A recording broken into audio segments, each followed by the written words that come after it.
Hello, good evening. ये 30 दिसंबर की हम लोग न्यूज़ कवर करते हैं और इसमें हम ये इंडस्ट्रियल प्रोडक्शन और हुसैन सागर लेक ये सारे टॉपिक्स हम लोग कवर करेंगे। ऑलराइट, ये सीएटी कुछ लोकेशंस है ना। कौंडनी आईएनएस हमने लॉन्च की है, डीएसी, हुसैन सागर लेक और आईआईपी, ये सारी चीज़ें हम लोग इसमें देखेंगे। ऑलराइट, तो देखो, manufacturing capital goods lead IIP growth, मतलब 25 महीने में पिछले में देखा जाए तो highest index of industrial production में ग्रोथ देखी गई है। ठीक है कि नहीं।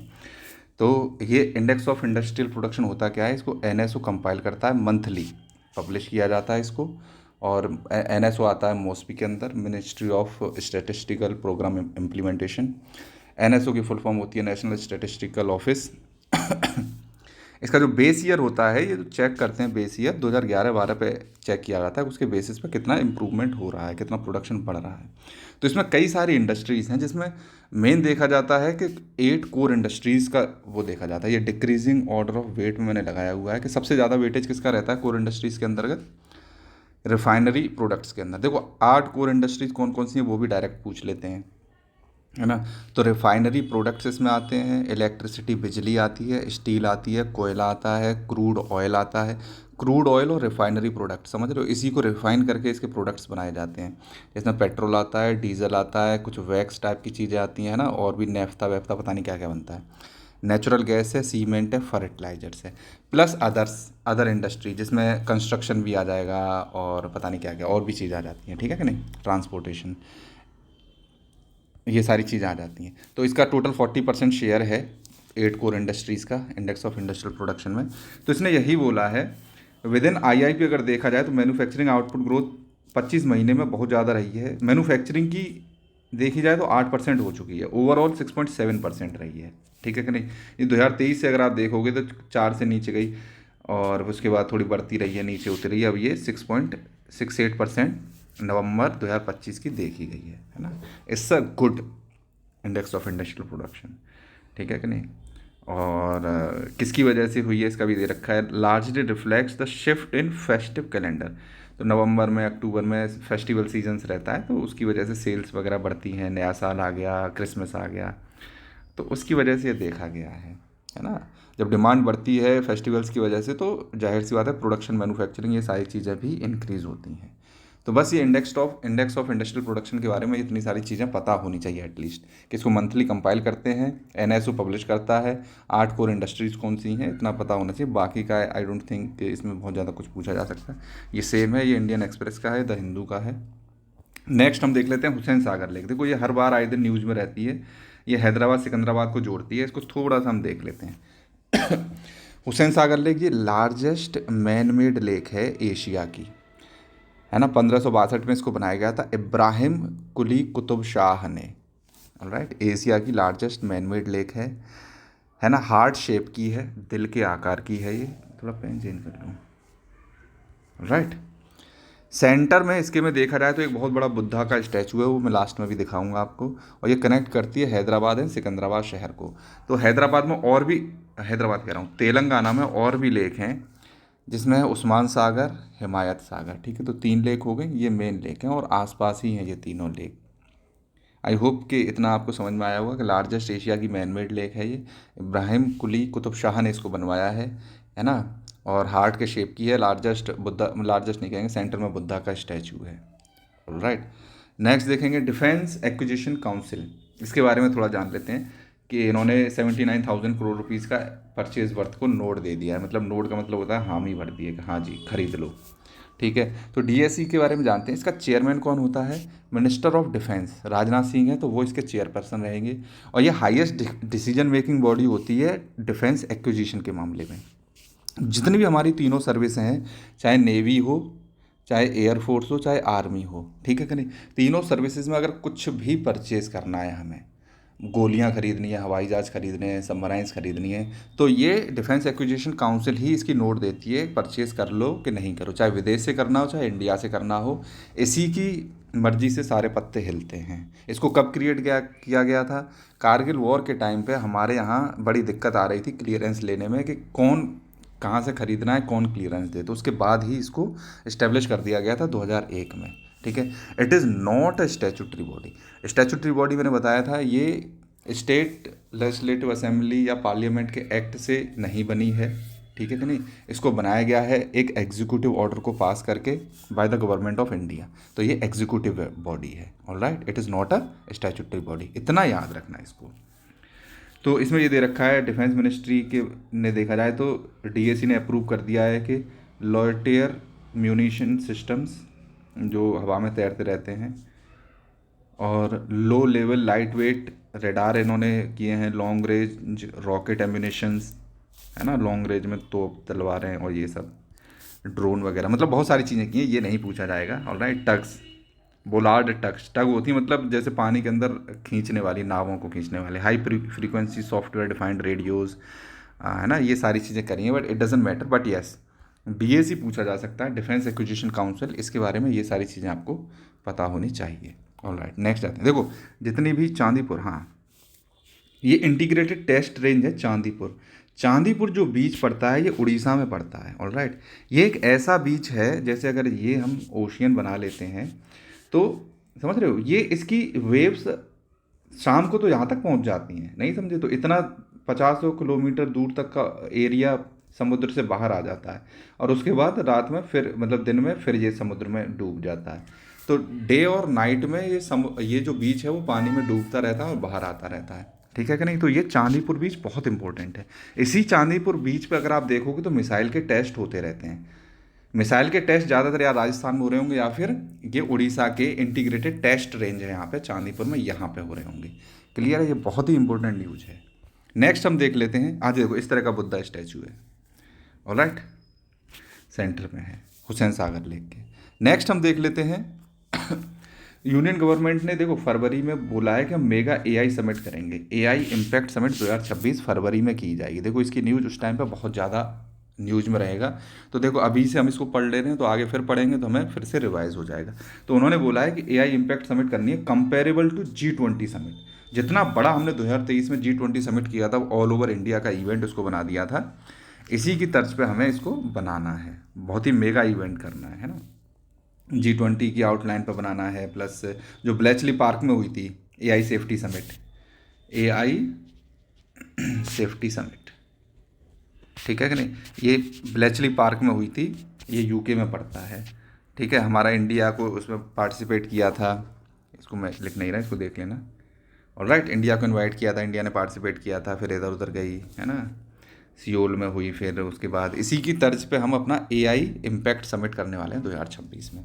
It will be a grand event. इसमें कई सारे कंट्रीज़ आएंगे, 15 से 20 हेड्स ऑफ स्टेट आएंगे, 1 लाख से ज़्यादा पार्टिसिपेंट होंगे, नहीं समझे। It is going to be marvellous. उसके बाद INS कौंडनी हमने लॉन्च कर दिया है ना, इंडियन नेवल शिप कौंडनी, ठीक है कि नहीं। ये ओमान के लिए जा रहा है। देखो इस शिप को अगर देखोगे ध्यान से तो ये इसमें कोई भी नेल यूज़ नहीं की गई है ना, कोई भी आयरन का इम्प्लीमेंट नहीं यूज़ किया गया है, इसको स्टिच करके बनाया है, धागे से बांध बांध के।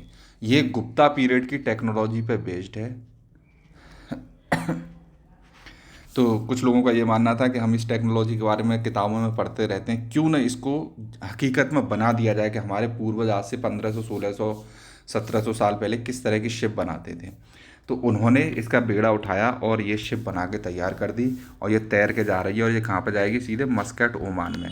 तो ये मस्कट ओमान में ही क्यों भेज रहे हैं, क्योंकि ये रिप्रेजेंट कर रहा है हमारी जो ट्रेड थी एंशियंट टाइम की इस पेनिनसुला के साथ, उसको कर रहा है। तो इसको हम अरब ट्रेड से नहीं जोड़ेंगे, please do not link it to Arab trades, because there was no Arab countries at that time, ठीक है कि नहीं। इस्लाम आया है बहुत बाद में, उससे पहले की ये टेक्नोलॉजी है। This technology predates Islam, alright. Next हम बात कर लेते हैं, इसको देखो, और ये मैंने बता दी सारी कहानी। हाँ, ये गुजरात के पोरबंदर से जाएगा, ऑलराइट, और ये मस्कट ओमान में जाएगा।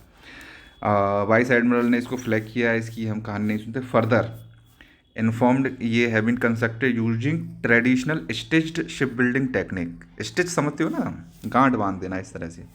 नेचुरल मटेरियल्स का इसमें यूज़ किया गया है, डेट बैक सेंचुरीज, मतलब सैकड़ों सालों पहले। इंडिया की रिच लेगेसी जो है इंडिजिनस शिप बिल्डिंग की, उसको ये रिप्रेजेंट करता है। एंशियंट मेरीटाइम रूट्स को ट्रेस करने के लिए हम इसको ओमान भेज रहे हैं। I have already told you all this. तो INS कौंडनी है, ये याद रखना, it is an important news, it will be asked. देखो मंगोलिया का कल न्यूज़ में था, मंगोलिया ने अपना इंडिपेंडेंस डे सेलिब्रेट किया था 29 दिसंबर 2025 को। आज है 30 दिसंबर, ठीक है। तो जाहिर सी बात है उस पर ये क्विज आना तय था, तो ये क्विज आई है उस पर। उससे पहले हम इसकी इंडिपेंडेंस डे के बारे में बात कर लेते हैं। 29 दिसंबर 1911 को ये आज़ाद हुआ था मंचू डायनेस्टी से। मंचू चिंग डायनेस्टी बोलते हैं इसको, चिंग डायनेस्टी। ऑलराइट, क्विंग पढ़ते हैं लेकिन मतलब क्विंग लिखते हैं, चिंग पढ़ा जाता है इसको, है ना। तो ये चाइना को रूल करते थे 1644 से लेकर 1912 तक। तो 1912 में ये डायनेस्टी ख़त्म हो गई और ये 1911 में मंगोलिया इनसे आज़ाद हो गया था। ऑलराइट, मंचू एथनिक ग्रुप कहाँ से बिलोंग करते हैं? मंचूरियन प्लेन्स से। मंचूरियन प्लेन्स से राइस बाउल ऑफ चाइना के नाम से जाना जाता है। अगर आप चाइना का मैप बनाओगे, सपोज ये चाइना है, तो यहाँ कहीं मंचूरियन प्लेन्स पड़ते हैं। इसको राइस बाउल मतलब प्लेन है भाई, प्लेन एरिया है तो खेती बहुत अच्छी होगी, खेती होगी तो वो चावल ज़्यादा खाते हैं तो चावल ही उगाएंगे। That is why it is known as rice bowl of China. Alright, तो Qing dynasty, Ching dynasty, Manchus, ये सब बातें याद रखना। It might not be asked but ये क्वेश्चंस पूछे जा सकते हैं। किन दो बड़ी कंट्रियों के बीच में मंगोलिया पड़ता है? रशिया एंड चाइना के बीच में, है ना। व्हाट इज़ मोरिन खूर? मोरिन खूर किसके नाम से जाना जाता है? ये एक म्यूजिकल इंस्ट्रूमेंट है, घोड़े के सिर की, it is the musical instrument with a horse head, घोड़े का सिर इस पर लगा रहता है ना। इसको जाने देते हैं। प्लस इसकी कैपिटल क्या है? उलान बटोर है। उलान बटोर मंगोलियाई कैपिटल है, जिसका नाम होता है, मतलब होता है रेड हीरो, लाल हीरो। कोई एक फेमस वॉरियर हुआ करता था यहाँ का जिसका नाम तैमूजीन था, उसको किस और नाम से जाना जाता है? तैमूजीन का नाम चंगेज़ खान था। ऑलराइट, ये पूछा जा सकता है। What is the name of traditional fragmented mare's milk? Mare होता घोड़ी, नहीं समझे? घोड़ी का दूध ये लोग पीते हैं। फर्मेंटेड मतलब उसके दारू जैसे होती है ना, फर्मेंट हो गई वैसे ही। तो ऐराग इसको बोलते हैं। इसको नहीं भी याद करोगे तब भी चलेगा, बट इसको जाने दो। गोभी बेयर इसमें पाया जाता है और डियर जर, इन सबको जाने देते हैं। But yes, these 3 things you should know. Alright, 4 things Changez Khan तक ये क्वेश्चंस आपको पता होने चाहिए। Alright, let's move forward. ये कुछ लोकेशंस हैं। पाम बीच, जैसे अगर आप नॉर्थ अमेरिका का मैप बनाओगे, ऑलराइट, तो यहाँ पे पड़ता है क्या आपका ये, इसमें let me show you Florida. This is Florida.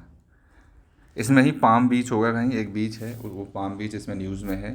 Plus मुझे ये फ्लोरिडा के बारे में बताना था। मारे लागो बीच क्लब भी है यहाँ पे, इस पे एक अकॉर्ड भी साइन हुआ है, तो वहीं पे इसको बुलाया गया है।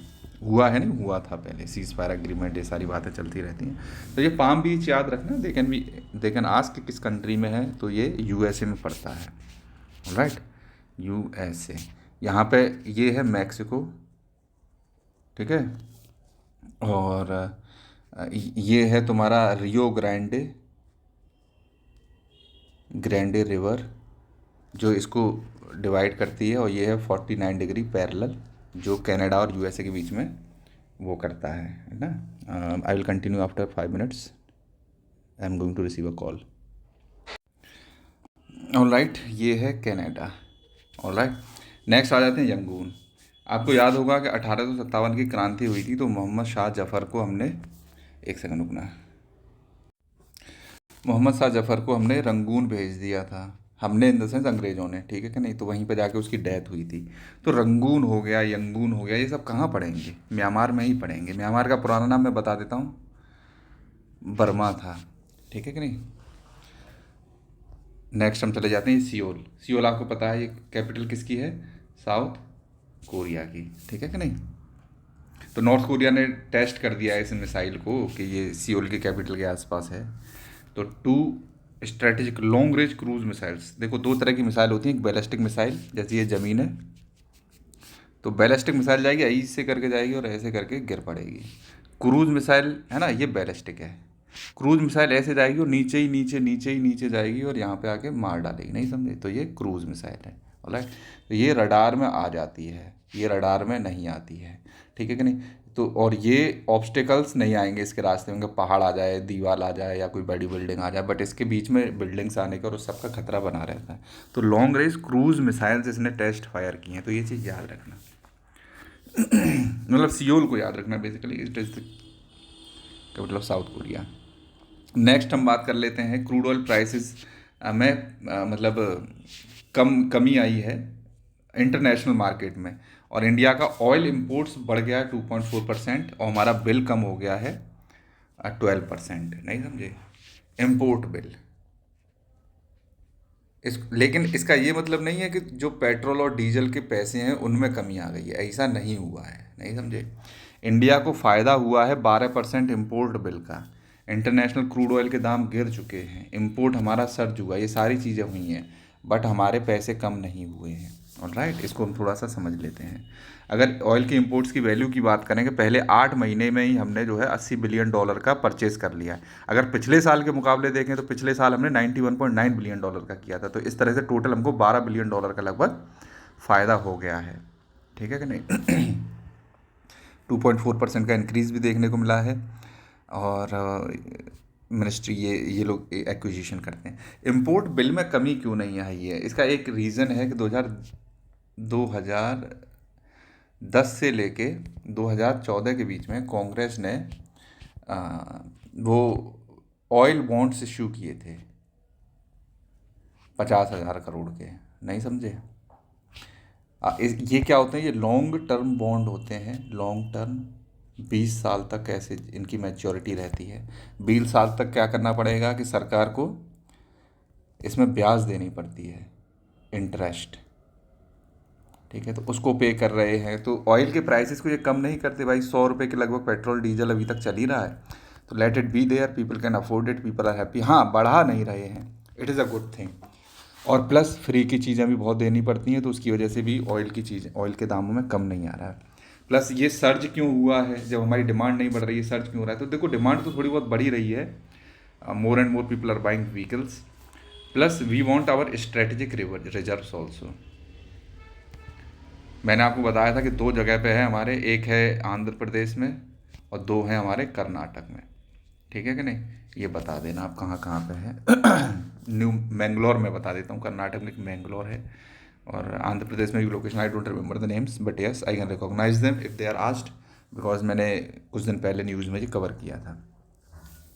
सेंट्रल एडमिनिस्ट्रेटिव ट्रिब्यूनल ने हैदराबाद की बेंच ने क्वेश्चन कर दिया है ब्रह्मोस के डीजी जोशी का अपॉइंटमेंट। इस सब से हमें कोई मतलब नहीं है, हमें कैट के बारे में पढ़ना है, सेंट्रल एडमिनिस्ट्रेटिव ट्रिब्यूनल के बारे में।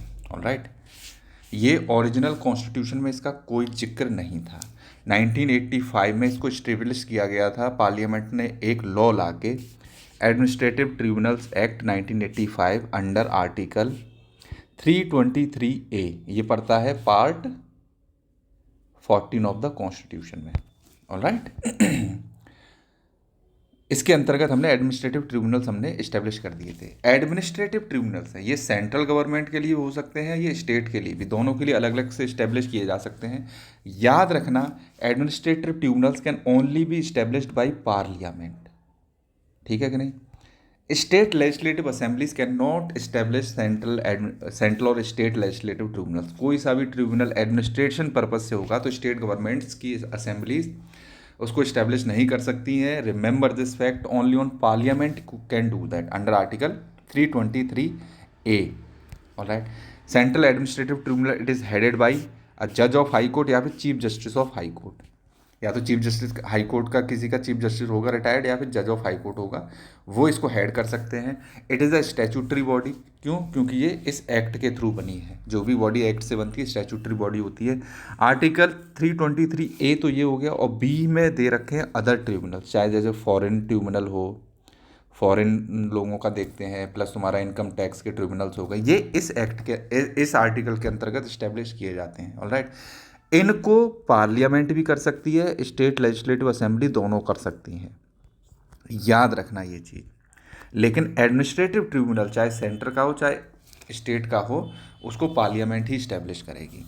ऑलराइट, और ये ओरिजिनल कॉन्स्टिट्यूशन में इसके प्रोविजंस थे नहीं। 42nd कॉन्स्टिट्यूशनल अमेंडमेंट एक्ट 1976 जब हमारी इमरजेंसी लगी हुई थी, उस टाइम पे इसको ऐड करके लाए थे इसको ट्रिब्यूनल्स के कॉन्सेप्ट को कॉन्स्टिट्यूशन में। इस समय अगर करंट हेड की बात करें, सेंट्रल एडमिनिस्ट्रेटिव ट्रिब्यूनल को हेड कौन कर रहा है? जस्टिस रंजीत वसंतराव मोरे, ये इसको हेड कर रहे हैं। ये चीफ जस्टिस हुआ करते थे मेघालय हाई कोर्ट के। ऑलराइट, इतनी अगर इन्फॉर्मेशन आपको पता होगी, I hope you can handle any question that comes related to central administrative tribunal.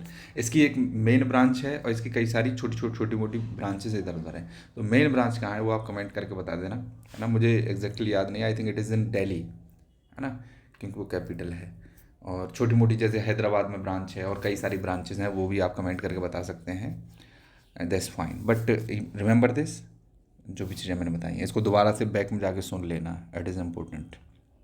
Next हम बात कर लेते हैं, हम चीते मंगा रहे हैं बोत्सवाना से अब। ऑलराइट, तो हम 20 चीता लेके आए थे। कहाँ से? सबसे पहले नामीबिया से लेके आए थे सितंबर में 2022 में। फिर 12 कहाँ से ले आए थे? साउथ अफ्रीका से फरवरी 2023 में। टोटल 32 हो गए थे। इन 32 में से कुछ तो मर गए, few died, but few were born, कुछ की जन्म हुआ। तो अभी भी टोटल 32 ही हैं, लगभग इतने ही हैं, ठीक है कि नहीं। अभी इनमें से 32 में से एक का नाम है मुखी। मुखी ये चीता थी। ये इंडिया में ही बॉर्न हुई थी, है ना। ये 3-4 साल की हुई तो इसने 5 बच्चों को जन्म दे दिया है अभी। ये कुछ मतलब 20-25 दिन पहले आई थिंक ये न्यूज़ में थी मुखी। तो ये याद रखना कि टाइग्रेस का क्या नाम था? मुखी नाम था। कूनू नेशनल पार्क मध्य प्रदेश में इनको इंट्रोड्यूस किया गया था। फिर बाद में बोला गया कि भाई ये इनको झेल नहीं पा रहा है, तो Gandhi Sagar wild life sanctuary Madhya Pradesh में ट्रांसलोकेट करने की बात चल रही थी, रीलोकेट करने की। तो अब हम कहाँ से मंगाने वाले? बोत्सवाना से। बोत्सवाना से क्यों मंगाएंगे? सपना आया था कि नहीं। हमारी जो प्रेसिडेंट थी द्रौपदी मुर्मू, ये स्टेट विजिट पे गई हुई थी बोत्सवाना में। तो उनसे बोली कि भाई हमें कुछ चीते दे दो। तो उन्होंने कहा दे दे रहे हैं। क्या करोगी? कि कूनू नेशनल पार्क में छोड़ देंगे। तो इन्होंने कहा ठीक है 5 ले जाओ। 5 अफ्रीकन चीता ये दिए जाएंगे। क्लियर है कि नहीं? आई होप इतना आपको समझ में आ गया। तो इसमें साइट्स वगैरह हो गया, convention of international trade off endangered species. तो इसकी रेगुलेशन से अथॉरिटी से वो लेना पड़ता है, वो सब इन्होंने कर लिया होगा, क्योंकि ये जब गवर्नमेंट लेवल पे बातचीत चलती है तो छोटे मोटे परमिशंस मिल जाती हैं। तो ये सारी चीज़ें आपको पता होनी चाहिए। ऑलराइट, नेक्स्ट हम देख लेते हैं gross national non performing asset, gross NPS की में कमी आई है। अब ये 2.1% रह गए हैं। Gross national gross non performing assets होते हैं टोटल एनपीएस, और नेट नॉन परफॉर्मिंग एसेट्स होते हैं total NPS minus the value of assets set aside by the banks. देखो, अगर बैंक ने 1 लाख रुपए का लोन दिया है तो बैंक के पास एक प्रोविज़न होता है कि कुछ ना कुछ इस अमाउंट का, इस लोन का उनको साइड में रखना पड़ता है। तो टोटल मान लो 10,000 रुपये इनको साइड में रखने पड़ेंगे, ठीक है कि नहीं। तो ये टोटल बैंक की जो शीट होगी, बैलेंस बुक होगी, उसमें 1,01.1 लाख रुपीज़ का बिल बैठेगा। फिर ये अगर ये बैड लोन हो जाएगा, ठीक है कि नहीं, तो ये 1 लाख रुपए तो इनके वापस आने से रहे। तो इस बैड लोन की भरपाई इस 10,000 रुपये से बैंक अपने उसमें खाते में डाल के कर देगी कि भैया 10,000 रुपये हम डाल दे रहे हैं। तो टोटल 1.1 लाख रुपीज़ का पड़ता है। तो इसी सब को अपन लोग क्या बोल देते हैं? Gross NPA. नेट एनपीएस क्या होते हैं? इस 10,000 को हटा दो, नेट एनपीए क्या होगा? 1 लाख रुपये। क्लियर है कि नहीं? तो जो असेट्स को हम सेट असाइड कर देते हैं उसको साइड में रख दो, तो उसको नेट एनपीए बोल देते हैं। तो इसकी हिस्ट्री थोड़ी सी समझ लेते हैं।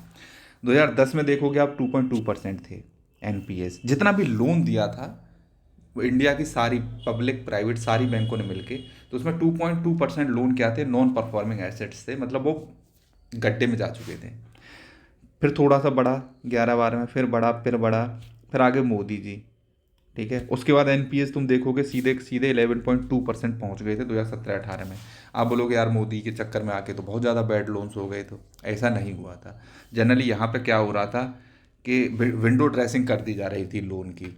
विंडो ड्रेसिंग का मतलब है कि अगर जैसे किसी का एनपीए हो गया है, मान लो मैंने 5 लाख का लोन लिया और मैं चुका नहीं पा रहा हूँ, तो मैं बैंक के पास जाता था, कह रहा भैया 6 लाख का कर दो, और या इसको रीस्ट्रक्चर कर दो, या फिर मेरा इसको एक्सटेंड कर दो। इस तरह का ये साठ गांठ करके उसको वो कर लेते थे, जिससे कि ये एनपीए ना हो, है ना। एनपीए होता है तो उसकी बैलेंस शीट में दिखता है और उससे रेटिंग बैंक की ख़राब होती है।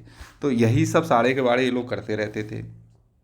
ठीक है कि नहीं। जैसे ही बीजेपी की गवर्नमेंट आती है सेंटर में, तो उसको सख्त आदेश दिए गए कि जितना भी तुम्हारा एनपीएस हैं उनको रिवील करो।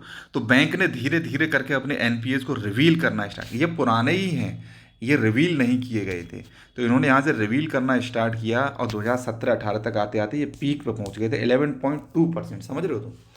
11.2% हमारा जितना भी लोन दिया गया था वो सब एनपीए हो रखा था ऑलरेडी पहले से ही। ठीक है, तो इस पे फिर रिस्ट्रक्चरिंग करवाई गई, 2 इंस्टीट्यूशंस सेट किए गए, और उसके बाद धीरे धीरे कम करते करते आज 2024-25 में 2.2% ही ये रह गए हैं। ये ग्रॉस एनपीएज हैं, एनपीए। अगर नेट की बात करें तो ये और कम हो गए हैं, 2.1% हो गए हैं कंपेयर टू इतना। एंड ऑफ सितंबर में 2.2 था, 2.1% रह गए। ठीक है कि नहीं, आरबीआई ने ये बोला है। नेट एनपीएस की अगर बात करते हैं तो 0.5% ही है, नहीं समझे। तो नेट एनपीएस बहुत कम है, ग्रॉस एनपीएस ही ज़्यादा है। अगर एब्सोल्यूट टर्म्स में बात करें तो 4.32 लाख करोड़ के थे, और 2024-25 में ये कम होते जा रहे हैं। प्राइवेट का भी है, इतना डिटेल में नहीं जाते हैं किसका कितना है, because it will not be asked. इसमें से क्या पूछा जा सकता है, ये स्पेशल मेंशन अकाउंट्स पूछे जा सकते हैं। स्पेशल मेंशन अकाउंट्स वो होते हैं कि जैसे मेरा अकाउंट है ना, मैंने इसमें लोन ले लिया, अगर मैं 30 दिन तक ब्याज न दूं और प्रिंसिपल पैसा वापस न करूं, तो मुझे स्पेशल मेंशन अकाउंट जीरो में रख दिया जाएगा। इसमें मेंशन कर देंगे भैया ये स्पेशल मेंशन अकाउंट जीरो हो गया है, ये आदमी मेरा पैसा लेके भागने वाला है, ऐसा करके इस पर लिख देंगे। ऑलराइट, पहले नहीं किया जाता था ऐसा, अब इनको करना ही पड़ेगा, इस तरह के नॉर्म्स हैं।